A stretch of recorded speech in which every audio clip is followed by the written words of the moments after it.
मान्यता घेणं अतिशय महत्त्वाचं आहे. प्रत्येक इलेक्शन नंतर मतदारांचे ग्रामस्थांचे आभार मानणं हे कर्तव्य आहे. खूप महत्त्वाची प्रक्रिया आहे, खूप महत्त्वाची गोष्ट आहे.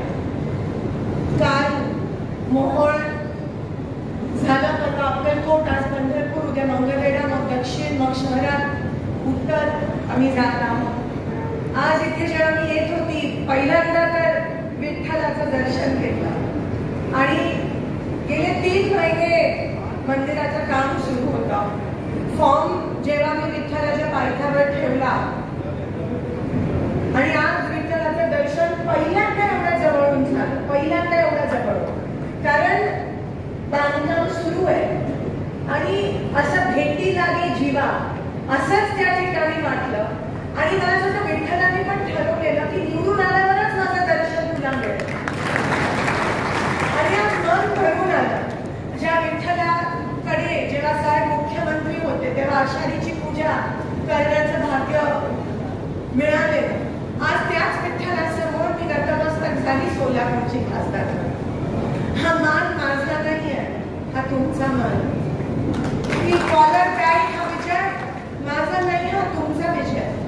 आणि अतिशय नम्रतेने, अतिशय कृतज्ञतेच्या भावनेने, नम्रतेने मी आपल्या समोर आज उभी आहे. माझी आईने माझे कान केले, कान टोचले, पण मी मोठी नाहीये. खासदार असतील ते माझ्या घरी, इथे मी तुमची सेवक आहे, इथे मी तुमची नोकर आहे. आणि ही शिकवण मला माझ्या आईने तुम्ही मला जेवढा आशीर्वाद दिला, फक्त मतदान नव्हतं ते, फक्त मतदान नव्हतं, तो आशीर्वाद होता. आज जेव्हा माझी आई म्हणते की जवळच्या कार्यकर्त्यांना विसरू नको, आणि जेव्हा मी आली तेव्हा 2 सेकंद मला कळलं नाही की स्टेज इकडे का इकडे. कारण का प्रत्येक सामान्य माणूस हा नेता झाला. माझ्या इलेक्शन नेत्यासारखं काम केलं, पुढाऱ्यासारखं काम केलं. नेत्यांपेक्षा जास्त काम तुम्ही केलं. माझ्या खांद्याला खांदा लावून 43 डिग्री मध्ये पण तुम्ही मला साथ दिली, मला हिंमत दिली, मला धीर दिला. हे मी कधीच विसरू शकणार नाही. दुष्काळाचं पाणी नव्हतं बऱ्याच गावांमध्ये, तरी भर दुपारी गाव भेटी दौऱ्यासाठी तुम्ही आला, तुम्ही प्रतिसाद दिला, तुम्ही एक आशा दाखवली. कारण तो त्रास सहन केलेला तुम्ही मागच्या 10 वर्ष, तो त्रास दिसून आला मला. प्रत्येक शेतकऱ्याच्या डोळ्यात मला तो त्रास दिसून आला जो या विरोधी भाजपमुळे तुम्हाला झाला. कांदा निर्यात असेल, दुधाचे दर असतील, महागाई असेल, पाणी नाही, किती त्रास तुम्ही सहन करता. आणि म्हणून हे जे मतदान आहे ते केवळ मला नाही, पण बीजेपीच्या विरोधातलं झालेलं हे मतदान. आणि जर एवढं तुम्ही आशीर्वाद दिला, एवढं मतदान तुम्ही मला दिलं आणि त्याची फक्त सगळी मजा घेतली 5 वर्षात आणि काही काम केलं नाही, तर त्याच्यापेक्षा मोठी लाजीरवाणी गोष्ट होऊ शकणार. आणि म्हणून तुमच्या हातात आहे, जसं तुम्ही मला वर चढवता तसं तुमचा अधिकार आहे की जर मी काम केलं नाही किंवा जर माझ्या डोक्यात गेलं तर कान धरून खाली बसता. तो पण तुमचा अधिकार आहे, तो विसरू नका. मागच्या 10 वर्षात बीजेपीने तुमचे अधिकार काय हे त्याची जाणीवच तुम्हाला दिली नाहीये. पण आता काँग्रेस आले, लोकशाही आले, लोकशाहीचा जय जयकार, लोकशाहीचा जय जयकार, शेतकऱ्यांचा जय जयकार. आणि म्हणून तुमची ताकद काय आहे हे खरं या इलेक्शन मध्ये तुम्ही दाखवून दिलं. मला एका शेतकऱ्याने फोन करून सांगितलं 7 मेला मतदान झालं आणि 4 जूनला निकाल. तो 1 महिना कसा गेला मलाच माहिती आहे. सारखं मनात टेन्शन होतं. पण मी काल पण बोलले, मी आज पण म्हणते, रोज एका गावातून फोन करायचं कुणीकडे. माझ्याकडे नंबर नसायचा, ओळख पण नसायचं, तर मला फोन करून सांगायचे की काही निश्चित ना, शांततेत क्रांती घडली. शांततेत तुम्ही क्रांती घडून दाखवली मतदान पेटीमध्ये. हे पहिल्यांदा आपल्या देशात असं झालं असतं. ही निवडणूक नव्हती, ही चळवळ होती. तर तुमच्या सगळ्या भावना त्या मतदान पेटीमध्ये तुम्ही व्यक्त केला आणि विजय औपचारिकता माझा झाला. हे मी कधीच विसरू शकणार नाही. माझ्या शेवटच्या श्वासापर्यंत मी तुमच्या सेवेसाठी हजर आहे. माझं पण मंगळवेढ्याची सेवा करण्याची संधी मिळाली. ही मी वाया नाही घालवणार. आज मी राजकारणात आली कारण का मला लोकांची कामं करायची होती. सत्ताकडे मी लहानपणापासून बघितलं. तुमच्या आशीर्वादामुळे शिंदे साहेब प्रत्येक माझ्या जन्म झाल्यापासून मंत्रीच होते आणि वरच म्हणजे अगदी देशाचे गृहमंत्री, लोकसभेचे नेतेपद त्यांच्याकडे जे पंतप्रधानांना मिळतं ते तुमच्यामुळे लोकसभेमधून निवडून गेले. म्हणून जे लोकसभेचे नेतेपद मनमोहन सिंगजींना मिळाले ते तुमच्या आशीर्वादामुळे शिंदे साहेबांना मिळाले. मी कधीच विसरू शकणार नाही. आणि म्हणून माझं पूर्ण आयुष्य मी सोलापूर आणि सोलापूरकरांसाठी सेवेसाठी दिलं, सत्तेसाठी नाही. कारण ती जसं मी म्हणत होती, मी लहानपणापासून बघितली, मला मोह नाही आहे सत्तेचा. आजता तर मागच्या महाविकास आघाडीमध्ये मी मंत्रीपद मागितलं असतं पण नाही मागितलं. त्यावेळेला सेवेत जो आनंद आहे ती कोणतीही पद तुम्हाला सेवेचा आनंद देऊ शकत नाही.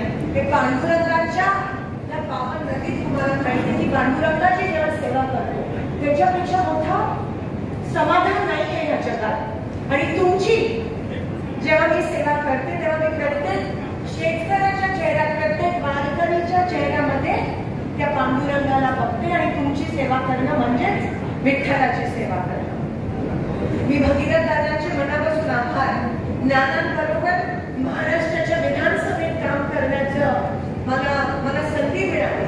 पहिलं इलेक्शन नानांचं मला आठवतं जेव्हा मी त्यांच्या घरी गेलो होतो आणि मग नानांनी प्रत्येक वेळेस महाराष्ट्र विधानसभा गाजवली. त्यांची ती टोपी, ते धोतर, एक वेगळं असं व्यक्तिमत्व महाराष्ट्र विधानसभेत आणि ते उभे राहायचे. तेव्हा गणपतराव देशमुखजी जे सांगोल्याचे आमदार होते तेव्हा पूर्ण सभागृह शांत व्हायचं जेव्हा ते उभे राहायचे.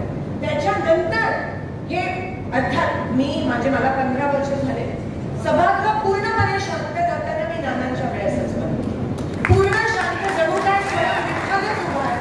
आणि पंढरपुराबद्दल, आपल्या देवळाबद्दल जे आत्मीयतेने ते बोलायचे. त्याच्यानंतर नवीन आमदारकडे पण 3 महिन्यात निवडणूक आले. मग अशी जर तुम्ही म्हणालात की कोणाकडे जाणार आहे मतदारसंघ, मला असं वाटतंय महाविकास आघाडीचा पंढरपूर मधून आमदार येणं.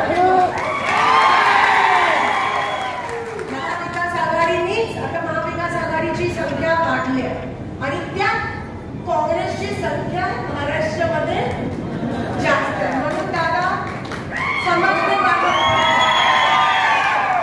पण तरी मी म्हणते महाविकास आघाडीचा तो आघाडी धर्म आहे. तो आपल्याला सगळ्यांना खांद्याला खांदा लावून शिवसेना, राष्ट्रवादी सगळे जिकडे काँग्रेस कमी होती तिकडे त्यांनी आपल्याला साथ दिला. नाही तर एवढं मताधिक्य मिळालंच नसतं. सगळ्यांनी एकत्र तो खुन्नस पण काढला ना शिवसेनेकडे जे उद्धव साहेबांवर झालेलं किंवा जे पवार साहेबांवर जे ह्या लोकांनी कट कारस्थान केलं. पंढरपूरकरांवर तर एवढी दमदाटी भगीरथ दादांना पण माहिती आहे. रोज प्रणिताताईंनी माझा फोन व्हायचा की कोणत्या पद्धतीत त्यांच्यावर दमदाटीचं राजकारण पंढरपूरकरांना खूप सहन करावं लागलं. आमच्या खरं तर क्षमा मागते की सर्वसामान्य शेतकऱ्यांना पण ज्यांचं कारखान्याशी पण काही थोडंसं असतं त्यांना पण सहन करावं लागलं, त्यांना पण त्रास सहन करावा लागला. पण शेवटी निवडणूक तुम्ही ताब्यात घेतली असं म्हणायला हरकत नाही. जसं बोर्डमध्ये म्हणत होते, नेते एकीकडे आणि लोक एकीकडे, आणि योग्य तो निर्णय तुम्ही त्यावेळेस घेतला त्याबद्दल तुमचे मनापासून आभार मानते. भगीरथ दादा, जेव्हा तुम्ही आता या विधानसभेत तेव्हा मी लोकसभेत असेल आणि आपण नक्कीच त्या ठिकाणी या पंढरपूरचा, मंगळवेढ्याचा आवाज दोन्ही ठिकाणी गाजवायला पाहिजे. कारण का मागच्या 5 वर्षात खूप मोठ्या प्रमाणात उणीव त्या ठिकाणी जाणवली. पुन्हा एकदा आपल्या सगळ्यांचं मनापासून आभार मानते. मागण्या अनेक आहेत आणि मी प्रत्येक गावात येणाऱ्या आता परत आभार मानायला आणि कृतज्ञता व्यक्त करायला आणि मी एकटीने येणार, अधिकाऱ्यांना घेऊन येणार. म्हणजे प्रत्येक गावाची ती माझ्या गावाची पद्धत आहे आणि त्याच पद्धतीत आपण पुढे काम करायलाच निवडून आलोय ना दुसऱ्याला.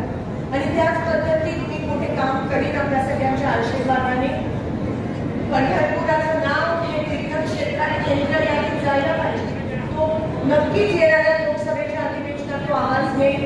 मी मनापासून आंदोलकांचं त्या ठिकाणी आभार मानते. जरांगे पाटीलजींचं देखील मनापासून आभार मानते. आंदोलनाच्या पायात द्यावं लागलं. त्याचसोबत दलित, अल्पसंख्याक, महिला, गोर, गरीब सगळ्यांनी यावेळेस हाताला मतदान केलं. त्याबद्दल जे चळवळीत ज्यांना या भाजपमुळे त्रास झाला त्या सगळ्यांनी वन साईड असं म्हणायला हरकत नाही मतदान केलं. मी तुमचं मत वाया जाऊ देणार नाही. गेलं नाही त्यामुळे तुमचाच उमेदवार निवडून आला, पण यापुढे देखील मला सकाळपासून ते शेवटपर्यंत मला जाणीव राहील. प्रत्येक मतदाराची मला जाणीव राहील. त्याची तुम्ही काळजी करू नका आणि आपण कामाला लागल्या एवढ्याच या ठिकाणी मी सांगते. पुन्हा एकदा आपले मनापासून आभार आणि शब्द कमी पडतात. खरं तर जर जेव्हा मी खरंच परतफेड तेव्हा करू शकेन जेव्हा प्रत्येक गावात पाणी येईल, वीज येईल, सभामंडप होतील आणि प्रत्येक गावात जेव्हा रस्ता येईल तेव्हाच ते खरं